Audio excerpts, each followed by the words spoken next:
Saint soldier times देखने वाले सभी दर्शकों को मेरी तरफ से नमस्कार। मैं हूं कोमल शर्मा, शहर जालंधर से, और आज हम पहुंच चुके हैं सेंट सोल्जर लॉ कॉलेज में। यहां पर आज ऑपरेशन सिंदूर के बारे में प्रेजेंटेशन देने वाले हैं बच्चों को लेफ्टिनेंट कर्नल विद्यानंद जी। आइए चलते हैं और देखते हैं।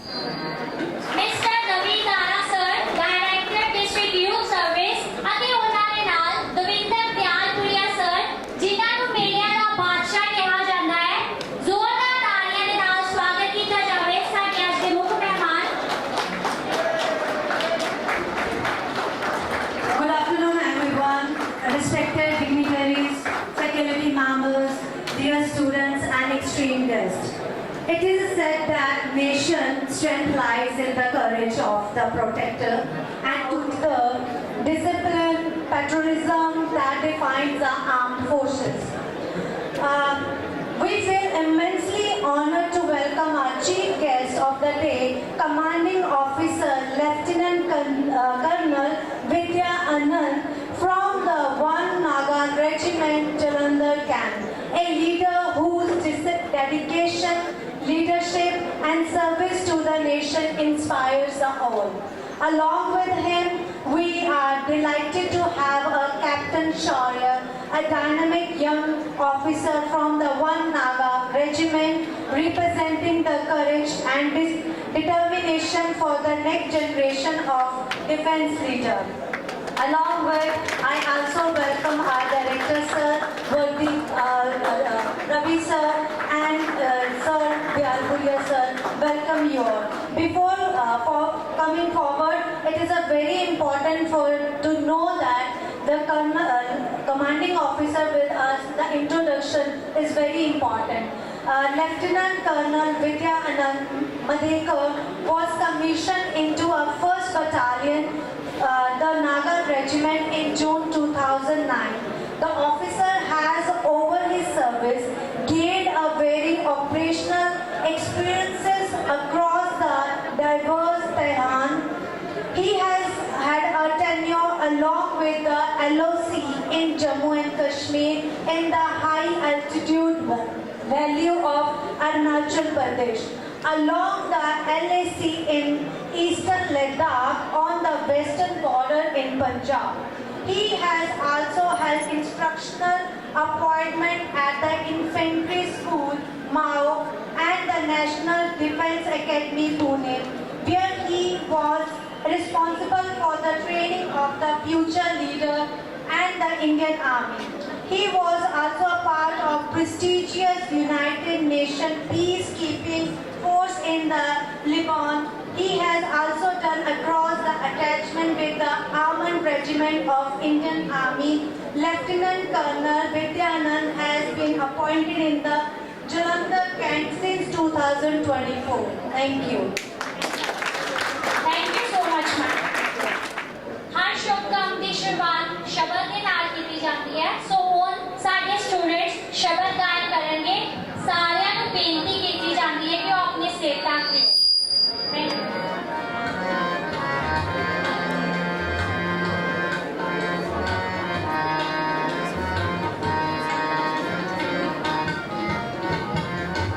Hari Guru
amazing gathering that I see, and it's our young generation which is going to make our nation, and it's a proud moment that we are able to present our views on the recently conducted and the ongoing Operation Sindoor.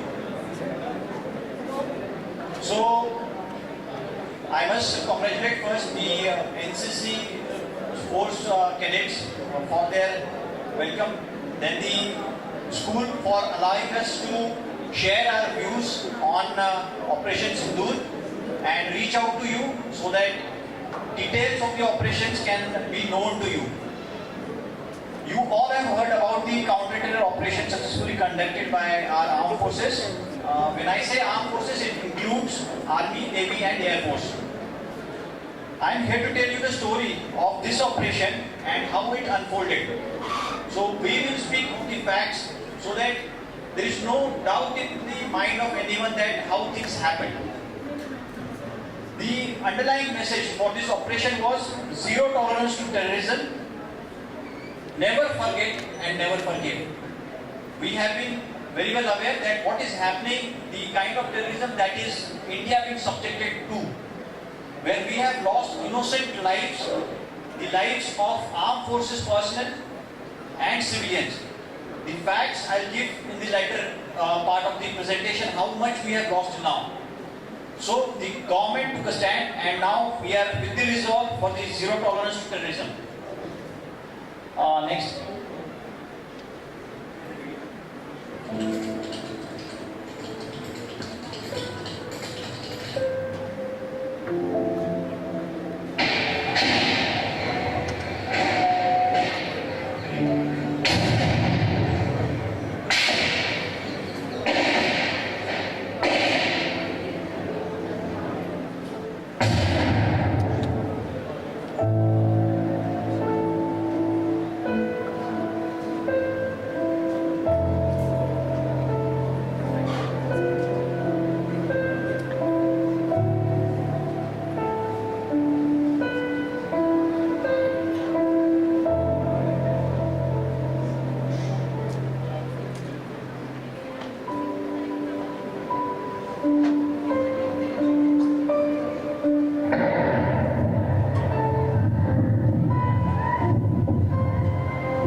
Ladies and gentlemen, all of you have seen how the events have unfolded. We are not talking just about the 2025. Right from the 2001, the activities have got intensified. Following the Uri attack on 18 September 2016, where 19 Indian soldiers were killed by Pakistan-based terrorists, India responded with surgical strikes. All of us, we are aware, we have watched the movie. The Indian Army conducted these strikes across the LC targeting the terrorist launch pads. So we targeted the terrorist launch pads, not the civilians, which were located in Pakistan-occupied Jammu and Kashmir, and it was done on 29th of September 2016. This action of Indian government marked a significant shift in India's counter-terrorism strategy, demonstrating an assertive posture. Similarly, post-Pulwama terrorist attack on 14 February 2019, which led to killing of 40 CRPF personnel, that is Central Reserve Police Force. India launched air strikes on 26 February 2029. We are aware of the Balakot strikes, in which the Jaish-e-Mohammed, which is a terror outfit based in Pakistan, Hafiz Saeed, you guys are aware, you should be aware, much talk where the India is trying to push him and declare him as a terrorist. So their training camps were struck at Balakot. Again on 22nd April 2025, the recent Pahalgam attack was executed by the Resistance Front. The Resistance Front is the new terror outfit which is an offshoot of Jaish-e-Mohammed. It is called as a TRF, the Terrorist Resistance Front. So it's a proxy organization of Lashkar-e-Taiba, LET, which is fully supported, funded and trained by Pakistan. And it led to the launch of Operation Sindoor, demonstrating our resolute resolve of the nation for zero tolerance to terrorism. Gentlemen, the Operation Sindoor was a military operation aimed to punish the perpetrators of the terror attack which was done in Pahalgam, to destroy terrorist infra and dismantle the networks enabling cross-border terrorism in Pakistan and POJK. So the targets were the terrorist training camps. As the name suggests, it is the mark of married Hindu woman, the Sindoor, and a reference to the massacre in Pahalgam, in which men were singled out based on the basis of their religion and were killed. A Sindoor tilak is also worn with pride by warriors. We know when we go for a task, our parents, yes, they bless us, and the tilak is being placed on our foreheads. Similarly, for the gallant action, when we go out operations, it is done. So this operation highlighted the saga of valor and fortitude of the Indian Army and the armed forces. Next. This is the slide of the Pahalgam where the action or where the incident happened. We must we must ponder upon the Kashmir which was and what it still strives to be. The ambitions of the Kashmiri people and the residents. The Kashmir has been a land of harmony and a nature's bounty. But external forces have tried to destroy this paradise. I am talking about the terrorism. On that fateful day in Pahalgam, a devastating terrorist attack shook the nation. The tranquility of Pahalgam was shattered. And not toward the shooting of a film camera, but I am sure you are aware, the innocent lives were shot down. The bullets and cries of innocent victims echoed. The valley, once again a symbol of peace, was again stained with the blood. It made everyone wonder what led to this attack and what are the underlying factors that create an environment conducive to the terrorism. That is important for us to understand. Because the environment involves us, everyone. All of you must have been wondering what would have been the reason behind this brutal terrorist attack. Why Pahalgam of all places? These questions and many more will be answered by me today. Next. Pakistan was born in 1947 post-partition with India by the Britishers. Over the past 75 years plus, Pakistan and India moved through different paths of progress. Pakistan was riddled with struggling economy, growing extremism, and decreasing global influence. The country is largely controlled by its military, which holds more power than the elected government. So, when we talk of the elected government, that model has failed till now in Pakistan. So the Pakistan state is being run by the military of its. That puts the ambitions of the military above the nation, right? So the country is largely controlled by its military, which holds more power than the elected government and has forever seen internal instability. So democracy, if we talk about Pakistan, it is a pseudo and fake. Next. So now the failed state. Why? Since the state is being controlled by army, so the ethos, the Pak army approach to national security, foreign policy, and internal issues has become more intertwined with the radicalized ideas and principles. So the values of democracy are murdered. Due to all this, Pakistan is now a failed state, whereas you all know where India stands. It's the fourth largest economy and still booming. With the tariffs which have been hit, still we are able to withstand, which EU has also failed to do. 2-3 nations and the EU buckled down to the tariff pressure of West, but we are still standing. Next. As you all can see, over the years, Pakistan has been responsible for numerous high-profile terrorist attacks. We saw in the first video from 2001. Terrorist attacks on Indian soil. They continuously support and harbor terrorists and groups like Jaish-e-Mohammed and Lashkar-e-Taiba. That is, acronyms are LET and JEM, which have been responsible for these heinous acts. The masterminds behind these attacks, Masood Azhar, Hafiz Saeed, have been allowed to operate with impunity in Pakistan. Pakistan is therefore rightly called an exporter of terrorists. I mean, it's not the only Indian government. You can check on the UN fact how many UN designated terrorists are living and operating on the Pakistan soil. The data is clear. It is more than anybody, any other country. Highest number of UN designated terrorists are operating from there. Next.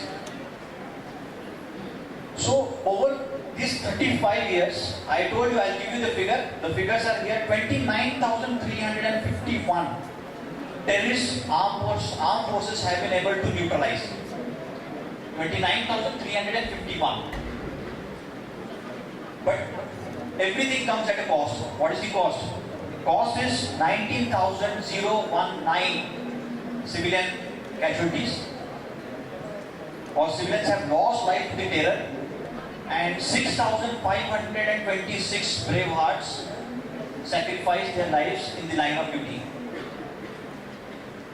The terrorist violence has indeed taken a devastating toll on the region, which has hampered the growth and ambitions of the Kashmiri people.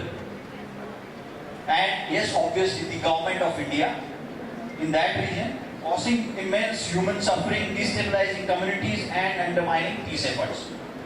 Next. The Union Territory of J&K enjoys high sustainable development index with better education, life expectancy, medical facilities when compared to the national average. Let me give you some figure. About 60% of the population in the valley is under 30 years. These are the target of population for both the government machinery and the enemical elements. Enemical elements, I mean the exported terrorism. So the youth is being targeted, and it is happening not only in the one set. All of us are very close to each other with the development of technology. So shaping of opinion and altering the mindset is very much possible. So what is happening is both the youth is being targeted, and with such statistics, the issues of lack of education, employment and development is not the cause of terrorism. Okay, so it is what? It is the radicalization. Next. Okay, now why did Pakistan plot Pahalgam attack? It's important to us to know why so many civilians were killed, where it is not legal. It doesn't have a legal standing. Pakistan plot to attack Pahalgam was motivated by several internal factors. The Pakistan army was losing its relevance due to its internal issues. We are aware they are grappling with the economic problem. The inflation is very high. The divide between the poor and rich is very far. Education problem. So to divert the attention of its people, the Pakistan it just went for it rose the group Tehreek-e-Taliban Pakistan, which is called as a TTP. And there have been the policies of the government of Pakistan have given rise to this TTP and Baluch separatist attack, which threatened Pakistan's internal security. You must have heard there were instances and reports in the news before the Pahalgam, where these two groups executed their attacks in within Pakistan. So now, with the decreased credibility,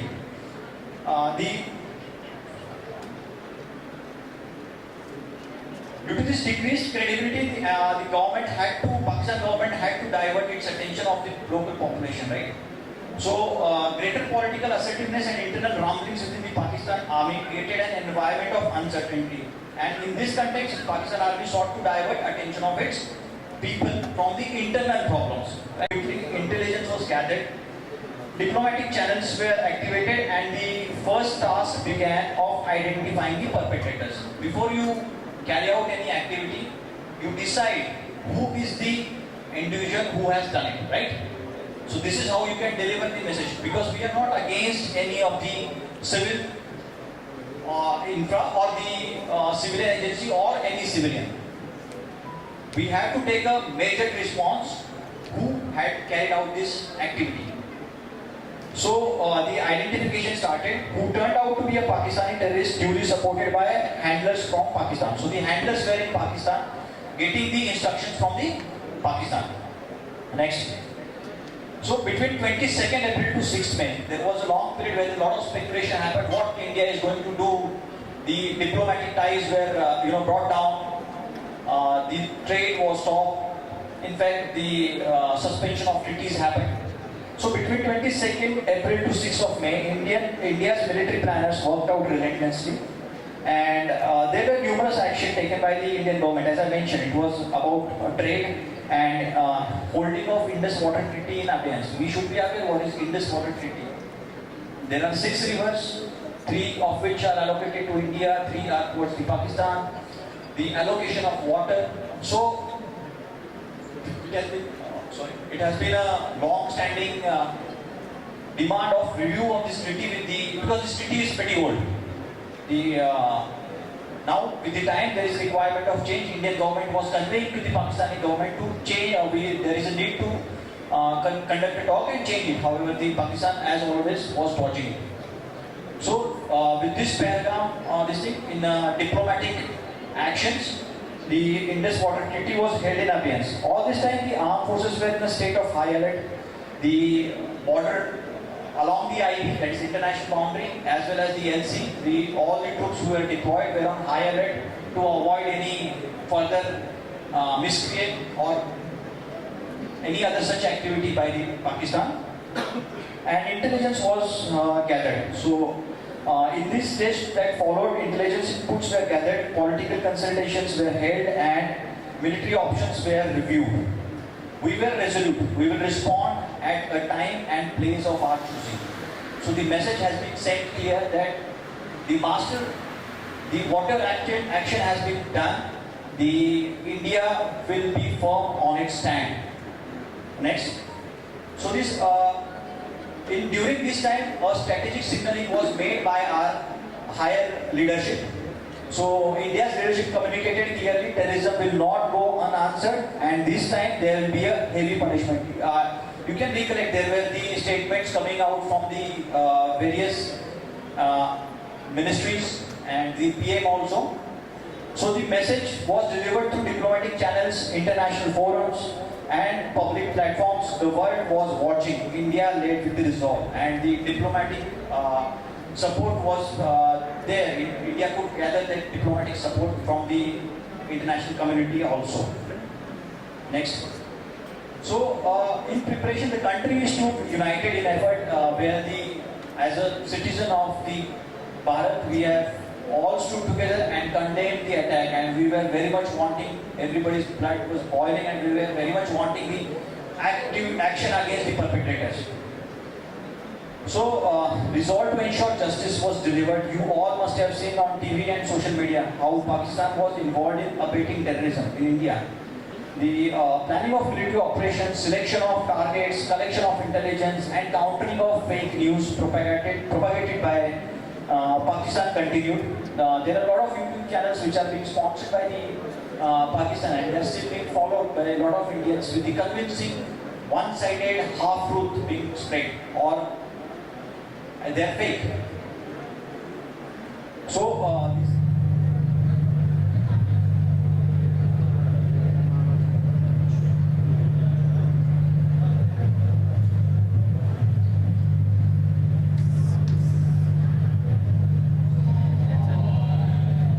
take your attention here.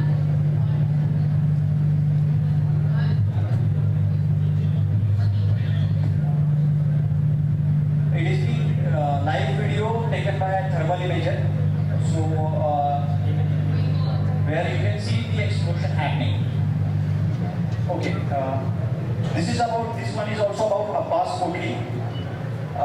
It is again a LAT training center which is 13 km from lines of control. Next. Okay. Next is the Bimber. Sorry. It is Barnala Bimber. It is 9 km from LAC and it was a training center for IED. You would have heard the convoy moving of armed forces was targeted. There is something called as a improvised explosive device which is created by using the local resources and the elite movement of troops. The IED is placed and triggered with the smart devices or the phone. So the presence of the individual is not required. So the detection and the further investigation takes time. So the IED center, this is how the terrorists were being trained here on the creation of improvised explosive devices. So this was also targeted. Requesting for a ceasefire. The battle still continues. We have heard our Honorable PM Shri Narendra Modi ji. He is speaking and telling that the Operation Sindoor still continues. So even after cessation of hostilities agreed by both the sides, Pakistan continued to launch small-scale drone attacks. It was in news. The Pakistan launched drones even after the declaration of ceasefire.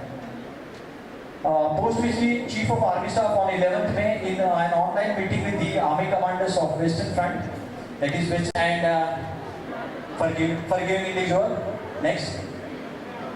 The 1947-48, he participated in operation, we are all aware, when the Pakistan launched the militias. So he was there, operations at Khandwara. Then 1948, he was commander, that is the brigadier in at 163 Brigade, which is deployed in J&K. So he conducted, there is a place called Titwal. So he orchestrated those operations. Next. He was deputy commandant of IMA and then he was elected as the colonel of the regiment later. Next. The officer was Brigadier General Staff at Headquarters Western Command, that is, which is there in Chandigarh.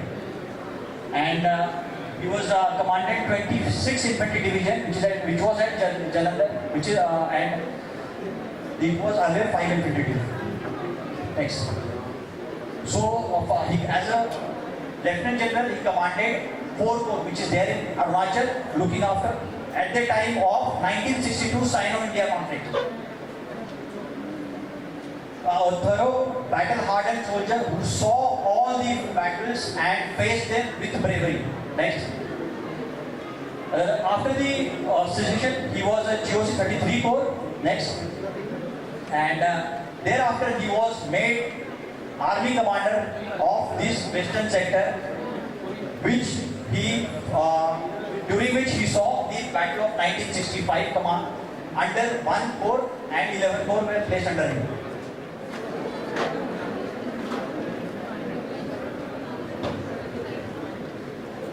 Thank you so much, sir, for guiding us, informing about the Operation Sindoor, so that the correct information can be circulated and no rumors. Being a volunteer, being a civilian, that we are volunteer, always be there are for country, for their services and relief to the community. Now I would like to call Colonel Shaurya. Please come forward.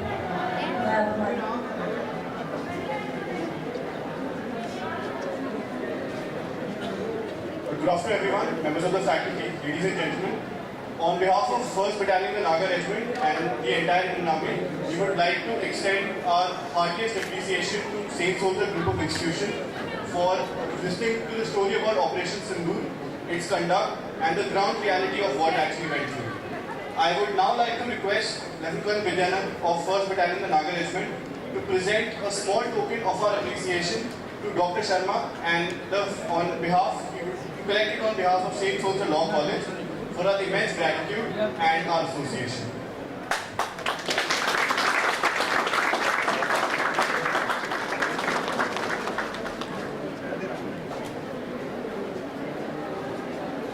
Appreciate and give an honor to our chief guest, Lieutenant Colonel Vidyanand ji.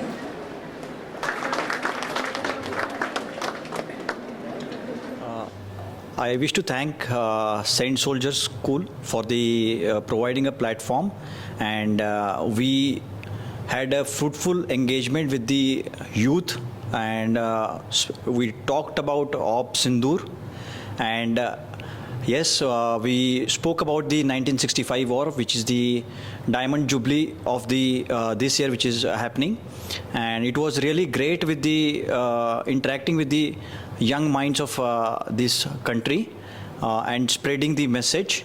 And I wish everyone all the very best, and the participate in nation building. Thank you.